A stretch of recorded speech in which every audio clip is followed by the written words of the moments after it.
મિત્રો એક વડુસણમાં જોરદાર રિઝલ્ટ દેખવા મળ્યું છે. વડુસણ જે દાંતા તાલુકાનું વડુસણ ગામ છે કે એ એમના મુખેથી કહેશે કે મને શું રિઝલ્ટ મળ્યું. બેન બોલો, તમને પહેલાં શું શું તકલીફ હતી? મને ઢીકાની તકલીફ હતી, ઘસારાની, હા, પછી હાથની તકલીફ હતી, બાવડાની, હા હા પછી થાઇરોઇડ હતો, હા હા પછી માથાની બીમારી હતી, હા હા પછી પેટમાં તકલીફ હતી, નબળા શરીરમાં રહેતી હતી, હું કામ કશું કરી નથી હતી, ખેતરમાં પણ નથી કરી હતી.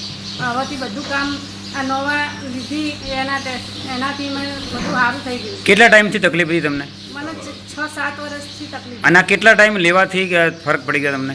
17 દિવસ જેવું થઈ ગયું. 17 દિવસ જેવું થઈ ગયું ને? હવે કેવું છે તમને? હાલ સારું, સારું છે. એને ફાઇલો બતાવજો તમારી બધી. આટલા દવાખાનાની ફાઇલો, આટલી દવા લીધેલી છે.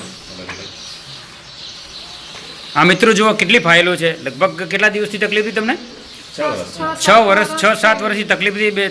ખાલી 17 દિવસના અંદર આટલું રિઝલ્ટ મળ્યું છે. કશું કામ જ નથી કરી શકતી આપું. 17 દિવસમાં રિઝલ્ટ મળી જશે હા. સાહેબ. અને દવા લીધે લગભગ 35 થી 40 દિવસ થઈ ગયા. બરાબર 2 લાખ બરાબર. રૂપિયા ખર્ચો થઈ ગયો દવાખાના. 2 લાખ રૂપિયા ખર્ચો થઈ પણ આ ગયો. દવાથી આ રેનાટસ નોવા લીધા ચાલુ કર્યા પછી લગભગ કોઈ મેડિકલની એક પણ ગોળી હજી સુધી લીધી નથી. કશી લીધી નહીં. તો મિત્રો દેખો આ કેવું રિઝલ્ટ મળ્યું છે. આ કોઈ ખોરાક છે, કોઈ દવા નથી, ફૂડ સપ્લિમેન્ટ છે. આ તમે શું કહેશો? લોકોને શું કહેશો કે આ લેવાય કે ના લેવાય? શરીરના કોઈ પણ બીમારી હોય ને તો રેનાટસ નોવા 100% આયુર્વેદિક છે અને એને ફરજિયાત લેવી જોઈએ. ઓકે. રોકિંગ રેનેટસ. રોકિંગ રેનાટસ. રોકિંગ રેનેટસ.